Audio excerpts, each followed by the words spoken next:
is Jay here. Welcome to Writer's Doodles, a series I'm starting about the short little scenes I write. I just want to let you know that there is a link in the description you can click if something about WD is confusing you, as well as say a few things. Please don't steal my doodles. If they inspire you, awesome! Take the base and run. Heck, even if you did a music video type of thing to them, I'd be thrilled. I'd love to see what you guys come up with these, and what you take from some of them. But, please give me credit. Thank you. Alright, cookies, I'll shut up now. Here are some of my doodles.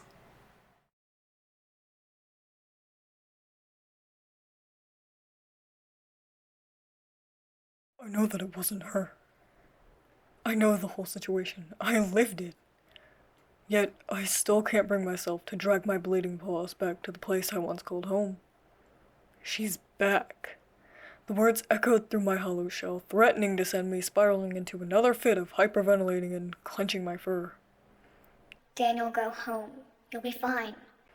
The human keeps trying to convince me to leave work. She doesn't get it. The only one who might understand is Alex, and he has Michael, whereas I'm all alone. I go back to my house, and if I start to freak out or break down, I'm alone. I don't have anyone to come to my rescue anymore. Even Alex has that. But if I'm here at work and I start to freak out, then they'll be around. They'll try to fix it, and I won't feel alone, even if it's only for a moment. Everywhere I look in that place, her face floods my mind, but it isn't her. I feel every bit of pain. I look in the mirror and I see myself bruised and beaten, black eyes and a busted ear. I throw open the drawer and go to pull out the stupid makeup I threw away months ago. I want to cover every non-existent mark. I swear I hear her screaming as I grip my fur and sink to the floor with my back against the wall. I hyperventilate and the room spins until I throw up. I don't have a Michael to fix it, or an Aqua, or a Zach, or a Rachel. I have no one to pull me out of that nightmare and tell me that everything is going to be okay. There's nobody in front of me telling me that it's over and that I can wake up.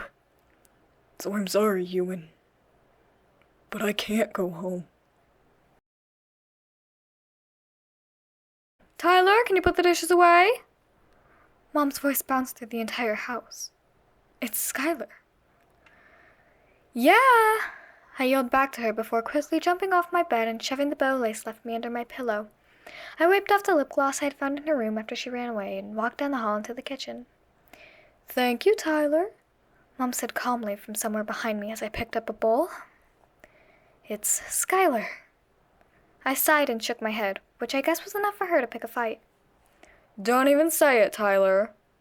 It's Skylar. I didn't say anything, Mom. I heard her scoff at me from across the tiny kitchen. You know what I'm talking about. I couldn't take it anymore. I was done letting her push me around. No wonder Lace ran off with her boyfriend. I picked up a glass and tightened my jaw, preparing to go off on my mother, but I didn't have the guts. Can we not do this right now? I asked through my teeth, hoping she would walk away from the situation. Well, I'm worried, Tyler. I don't know where this nonsense came from. I stopped thinking. I threw the glass at the wall as hard as I could, shattering it. Skylar, I said in the most monotone voice I could muster. I turned around to see my mother bug-eyed with her jaw on the floor. Tyler Evan Thomas! She screamed. I never acted out any more than arguing with her. No, it's Skylar. I turned to walk away from her and cool down, but she wasn't done fighting with me. Your father would be so disappointed. Her stupid voice was cracking, but I didn't care. If I had powers, she would have been up against the wall. Yeah? Cool. I don't need his approval. Tears welled up in Mom's eyes and her voice was shaking as she muttered. Get out. I didn't let her see the icy blast of shock that shot through me, but my heart was pounding in my flat chest.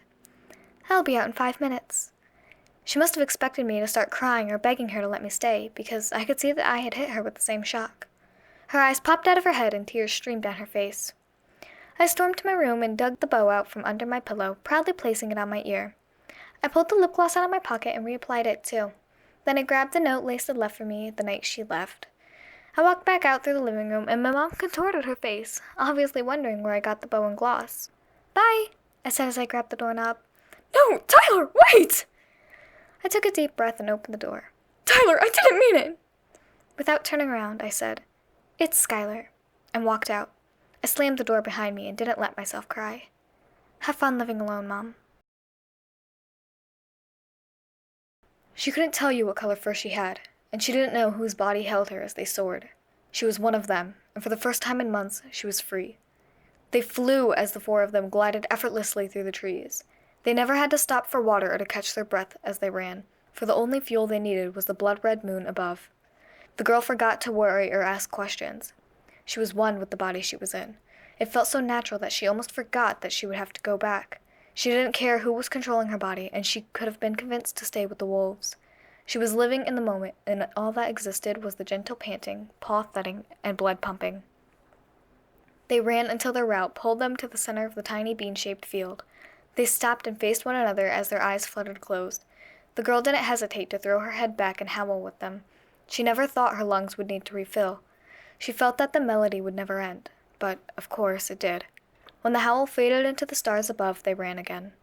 The girl knew she was safer than she had been in months running by their side. She had no anxiety, and the heavy clouds were left behind in her body. Her paws were not cold against the freshly fallen snow. No part of her body was. The girl thought nothing as she saw Storm look up on her left, and Lily, who was on her right, looked away from the girl and at Scarlet.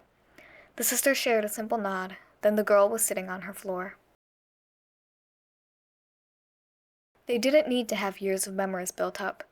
They knew from the moment they signed up for the role that they were family. They didn't have to share a bloodline or even a world in order to be connected. The job used to come with a different set of rules and restrictions. But so many things had changed in the past 8 years that the old rules and warnings had been thrown out the window. Now, all the warnings in the world couldn't prepare employees for the potential pain. The threats creeping their way in one by one. The fear of losing your family that you've just learned to trust. No class can teach them how to handle the anger that will flood them because of the rules, or the love and trust which flows unspoken between the groups as wind flows through trees. They have no choice but to trust one another, for one day they'll be forced to put their lives in each other's grasp. They will be painted with every color and pattern of emotion, and they can't be trained for that.